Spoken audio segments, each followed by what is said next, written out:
Hello Hello， 胖妮儿来喽！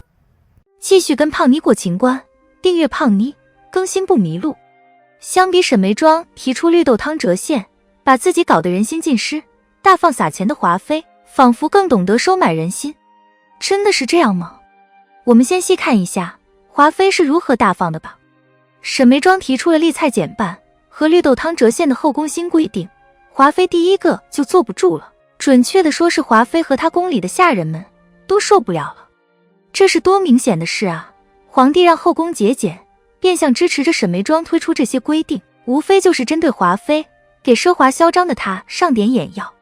可是华妃 get 到的点是沈眉庄要抢她六宫协理之权，于是华妃从这个角度出发，开始趁机争夺人心了。你沈眉庄不是让大家受苦了吗？那我就给大家发些银子，补贴点油水。如果仅看这个给宫女太监发银子的行为，的确是一种收买人心的方式。当沈眉庄从大家手中拿走好处的时候，华妃站出来给大家发了好处。可是这个问题的关键不在于收买人心是否成功，而是华妃这场人心的争夺有没有必要。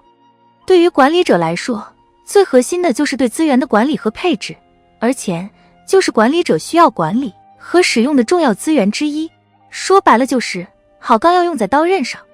华妃给宫女太监发钱的目的是给他们补贴点油水，无非就是想在这种时候向宫女太监们表态，看到没，她沈眉庄要是协理六宫了，你们都得受苦，只有我华妃舍得给大家好处。宫女太监们也会 get 到华妃的好，但这种好就仅限于华妃有钱且大方，而且从长远来看，这事儿的副作用更大。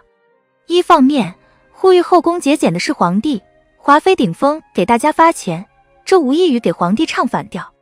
而且站在管理的角度，华妃这次对人心的收买更倾向于一次财大气粗的任性行为，很大程度上她就是为了和沈眉庄唱反调，膈应沈眉庄。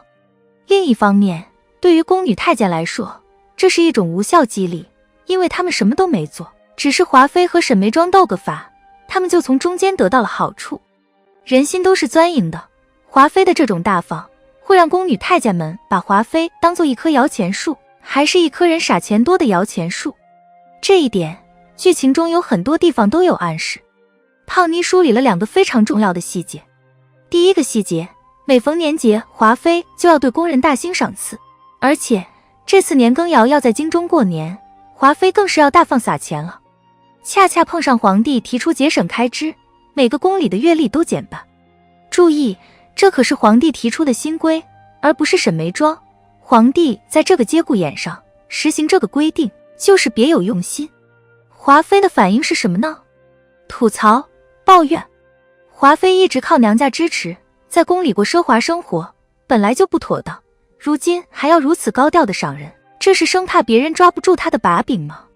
华妃才不管这些，她坚持要赏人，因为她的逻辑是要宫里的人听话信服，威信是一回事，皇上的恩宠是一回事，最重要的就是要银子赏下去，人家才肯实实在在的为你做事。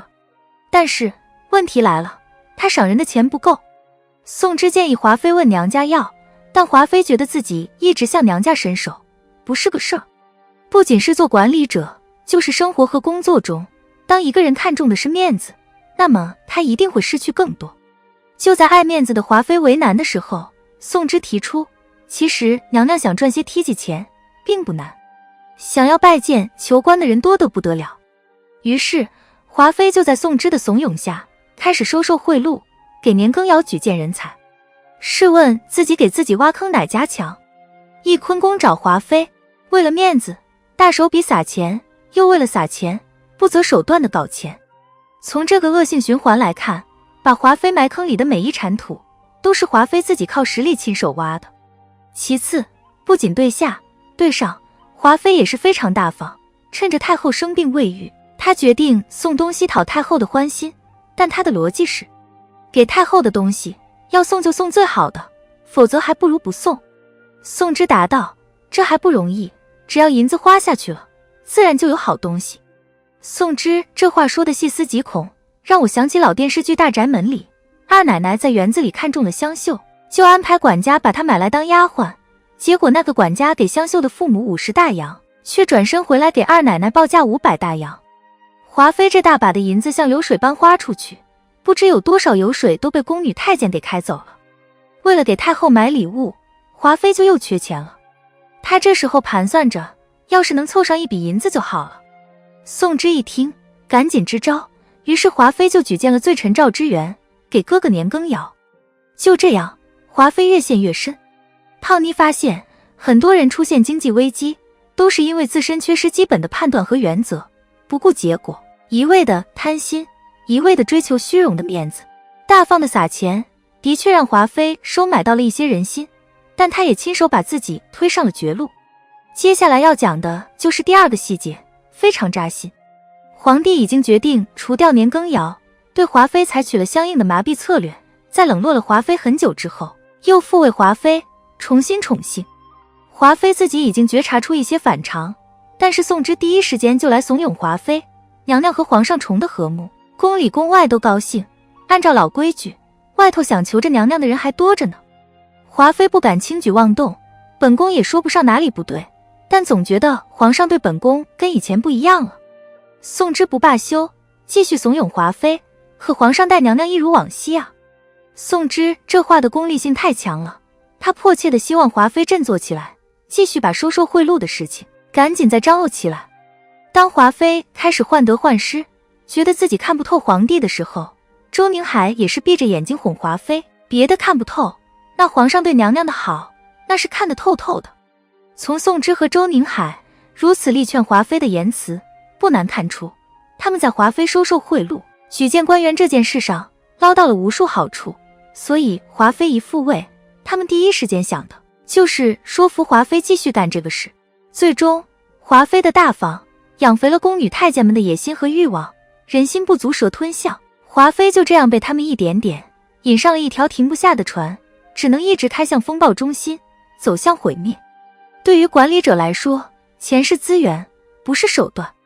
华妃的问题在于，她喜欢多快好省的解决问题，把钱当成了手段，不懂得配置、优化后使用，无形中就为别人在她身上无限度的攫取利益开了方便之门。